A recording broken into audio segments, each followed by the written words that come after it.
Hello friends, ನಾನೊಂದು special sea food recipe ಮಾಡ್ತಿದ್ದೀನಿ. ಏನಪ್ಪ ಅಂದರೆ ಸೀಗಡಿ ಮೀನಿನ ಮಸಾಲ ಫ್ರೈ. ಇದು ತುಂಬಾ ಹೆಲ್ದಿ, ನೀರು ದೋಸೆಗಂತೂ ಸಖತ್ ಕಾಂಬಿನೇಷನ್ನು. ನೀವು ಪ್ರಾನ್ಸ್ ಇಷ್ಟಪಡೋದಾರೆ ಈ ರೀತಿ ಒಂದು ಸತಿ ಮಾಡಿ ನೋಡಿ.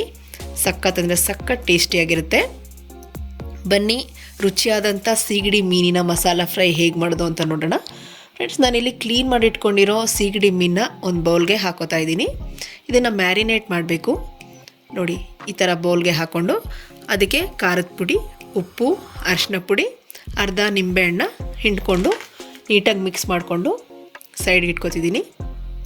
ಯಾಕಂದರೆ ಇದು ಚೆನ್ನಾಗಿ ಮಸಾಲ ಎಲ್ಲ ಅಂಟ್ಕೊಬೇಕು, ಖಾರ ಉಪ್ಪು ಖಾರ ಎಲ್ಲ. ಅದಕ್ಕೋಸ್ಕರ ನೋಡಿ ಈ ಥರ ಮಿಕ್ಸ್ ಮಾಡಿಕೊಂಡು ಒಂದು 10 to 15 ಮಿನಿಟ್ಸ್ ಬಿಟ್ಟರೆ ಸಾಕು. ಹಾಗೆ ನಾನೊಂದು ಬಾಣಲಿ ಇಟ್ಕೊಂಡು ಆ ಬಾಣಲಿಗೆ 1 ಸ್ಪೂನ್ ಆಗೋಷ್ಟು ಧನಿಯಾ ಕಾಳು, 1 ಸ್ಪೂನ್ ಜೀರಿಗೆ, 1 ಸ್ಪೂನ್ ಕಾಳು ಮೆಣಸು ಹಾಕ್ಕೊಂಡು ಹುರ್ಕೋತಾ ಇದ್ದೀನಿ. ಹಾಗೆ 6 ರಿಂದ 7 ಬ್ಯಾಡಗಿ ಮೆಣಸಿನ್ಕಾಯಿನೂ ಹಾಕ್ಕೊಂಡಿದ್ದೀನಿ. ಬ್ಯಾಡಗಿ ಮೆಣಸಿನ್ಕಾಯಿ ಕಲರ್ ತುಂಬ ಚೆನ್ನಾಗಿ ಕೊಡುತ್ತೆ, ಅದಕ್ಕೋಸ್ಕರ ನಾನು ಬ್ಯಾಡಗಿ ಮೆಣಸಿನ್ಕಾಯಿ ಹಾಕ್ಕೊಂಡಿದ್ದೀನಿ. ಇದನ್ನು ಲೈಟಾಗಿ ಫ್ರೈ ಮಾಡಬೇಕು, ತುಂಬ ಫ್ರೈ ಮಾಡಬಾರ್ದು. ಲೈಟಾಗಿ ಫ್ರೈ ಮಾಡಿಕೊಂಡು ಸೈಡಲ್ಲಿ ಇಟ್ಕೊಂಡಿದ್ದೀನಿ. ಹಾಗೆ ಒಂದು ಮಿಕ್ಸಿ ಜಾರ್ ತೊಗೊಂಡು ಈ ಹುರಿದಿಟ್ಕೊಂಡಿರೋದನ್ನೆಲ್ಲ ಇದಕ್ಕೆ ಹಾಕ್ಕೊಂಡು ಮಿಕ್ಸಿ ಮಾಡ್ಕೋಬೇಕು. ಇದಕ್ಕೆ ನಾನು ಶುಂಠಿ ಬೆಳ್ಳುಳ್ಳಿ ಮತ್ತು ಒಂದು ನಿಂಬೆಹಣ್ಣು ಗಾತ್ರದಾಗಷ್ಟು ಹುಣಸೆಹಣ್ಣು ಹಾಕ್ಕೊಂಡಿದ್ದೀನಿ. ಇದನ್ನು ಫೈನ್ ಪೇಸ್ಟ್ ಮಾಡಿಕೊಂಡು ರುಬ್ಬಿಟ್ಕೋಬೇಕು. ಹಾಗೆ ಒಂದು ಪ್ಯಾನ್ ತೊಗೊಂಡು ಸೀಗಡಿ ಮೀನನ್ನ ಮ್ಯಾರಿನೇಟ್ ಮಾಡಿದ್ವಲ್ಲ ಅದನ್ನು ಚೆನ್ನಾಗಿ ಫ್ರೈ ಮಾಡ್ಕೋಬೇಕು. ಅಂದರೆ ಒಂದು 2 to 3 ಮಿನಿಟ್ಸ್ ಮಾಡ್ಕೊಂಡ್ರೆ ಸಾಕು. ಅದ್ರ ಹಸಿ ಸ್ಮೆಲ್ಲೆಲ್ಲ ಹೋಗಬೇಕು ಅಂತ ಅಷ್ಟೇ. ಈ ಥರ ಮಾಡ್ಕೊಳ್ಳೋದ್ರಿಂದ ಹಸಿ ಸ್ಮೆಲ್ ಇರಲ್ಲ, ತಿನ್ನೋಕ್ಕೂ ತುಂಬ ಚೆನ್ನಾಗಿರುತ್ತೆ. ನೋಡಿ, ನೀಟಾಗಿ ಇದನ್ನು ಎಲ್ಲ ಕಡೆ ಹಾಕ್ಕೊಂಡು ಮಿಕ್ಸ್ ಮಾಡಿಕೊಂಡು ಎರಡೂ ಕಡೆ ಇದನ್ನು ಫ್ರೈ ಮಾಡ್ಕೋಬೇಕು. 1-2 ರಿಂದ 3 ನಿಮಿಷ ಫ್ರೈ ಮಾಡಿಕೊಂಡ್ರೆ ಸಾಕಾಗುತ್ತೆ. ನೋಡಿ, ಇದೆಲ್ಲ ಚೆನ್ನಾಗಿ ಫ್ರೈ ಆಗಿದೆ.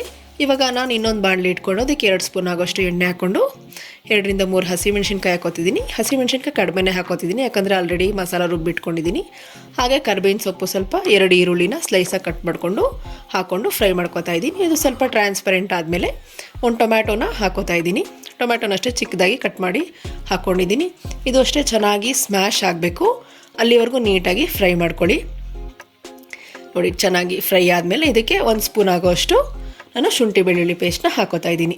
ಶುಂಠಿ ಬೆಳ್ಳುಳ್ಳಿ ಸ್ಮೆಲ್ಲು ಅಷ್ಟೇ ಹೋಗಬೇಕು, ಚೆನ್ನಾಗಿ ಹಸಿ ಸ್ಮೆಲ್ಲೆಲ್ಲ. ಹಾಗೆ ರುಬ್ಬಿಟ್ಕೊಂಡಿರೋ ಮಸಾಲಾನ ಇಲ್ಲಿ ಸೇರಿಸ್ಕೊತಾ ಇದ್ದೀನಿ. ಆವಾಗಲೇ ರುಬ್ಬಿಟ್ಕೊಂಡಿದ್ನಲ್ಲ ಅದು. ನೋಡಿ, ಚೆನ್ನಾಗಿ ನೋಡಿ, ಕಲರ್ ಏನು ಸಖತ್ತಾಗಿ ಬಂದಿದೆ ಅಲ್ವಾ. ಬ್ಯಾಡಗಿ ಮೆಣಸಿನ್ಕಾಯಿಂದ ನನಗೆ ಮಸಾಲ ಫ್ರೈಗೆಲ್ಲ ಇದು ಕಲರ್ ಸಖತ್ತಾಗಿ ಕೊಡುತ್ತೆ. ಇದನ್ನು ಅಷ್ಟೇ ಹಸಿ ಸ್ಮೆಲ್ ಹೋಗೋವರೆಗೂ ಚೆನ್ನಾಗಿ ಫ್ರೈ ಮಾಡಿಕೊಂಡು ಉಳಿದಿರೋ ಮಸಾಲಾನು ಇದಕ್ಕೆ ನೀರು ಹಾಕ್ಕೊಂಡು ಸೇರಿಸ್ಕೊಂಡಿದ್ದೀನಿ. ಹಾಗೆ ರುಚಿಗೆ ತಕ್ಕಷ್ಟು ಉಪ್ಪು ಹಾಕೋತಾ ಇದ್ದೀನಿ. ಇದನ್ನು ಚೆನ್ನಾಗಿ ಒಂದು 2 to 3 ಮಿನಿಟ್ಸ್ ಅದು ಹಸಿ ಸ್ಮೆಲ್ ಹೋಗೋವರೆಗೂ ಈ ಥರ ಫ್ರೈ ಮಾಡ್ಕೊಳ್ಳಿ. ಈ ಥರ ಸ್ಮೆಲ್ಲೆಲ್ಲ ಹೋದ್ಮೇಲೆ ಆವಾಗಲೇ ಫ್ರೈ ಮಾಡಿ ಇಟ್ಕೊಂಡಿದ್ವಲ್ಲ ಸೀಗಡಿ ಮೀನನ್ನ ಅದನ್ನು ಹಾಕೋತಾ ಇದ್ದೀನಿ. ಇದನ್ನಷ್ಟೇ ಚೆನ್ನಾಗಿ ಹಾಕ್ಕೊಂಡು ಚೆನ್ನಾಗಿ ಫ್ರೈ ಮಾಡಬೇಕು. ನೀರು ನಿಮ್ಗೆ ಎಷ್ಟು ಬೇಕೋ ಅಷ್ಟು ಹಾಕ್ಕೊಳ್ಳಿ. ಕನ್ಸಿಸ್ಟೆನ್ಸಿ ನಿಮಗೆ ಮಸಾಲ ಹೇಗೆ ಬೇಕು ಅಂತ. ನನಗಿಷ್ಟೇ ಸಾಕಾಗುತ್ತೆ, ಸ್ವಲ್ಪ ನೀರು ಸೇರಿಸ್ಕೊಂಡಿದ್ದೀನಿ ಅಷ್ಟೇ. ಇದನ್ನೊಂದು 10 to 15 ಮಿನಿಟ್ಸ್ ಬೆಂದಿಸಿದ್ರೆ ಸಾಕಾಗುತ್ತೆ, ಯಾಕಂದರೆ ಆಲ್ರೆಡಿ ಫ್ರೈ ಮಾಡಿದ್ವಿ, ಜಾಸ್ತಿ ಟೈಮ್ ತೊಗೊಳ್ಳೋದಿಲ್ಲ. ನೋಡಿ, ಏನು ಸಖತ್ತಾಗಿ ಬಂದಿದೆ. ವಾವ್! ನೋಡಿ, ಒಂದು 10 ಮಿನಿಟ್ಸ್ ಆದಮೇಲೆ ಈ ಥರ ಬಂದಿದೆ. ನನಗಂತೂ ಬಾಯಲ್ಲಿ ನೀರು ಬರ್ತಾಯಿದೆ. ಸಖತ್ ಅಂದರೆ ಸಖತ್ ಟೇಸ್ಟಿಯಾಗಿರುತ್ತೆ. ನೀವು ಇದನ್ನು ಖಂಡಿತ ಟ್ರೈ ಮಾಡಿ.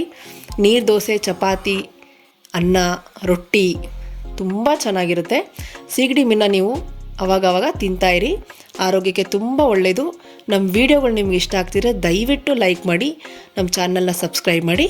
Thanks for watching.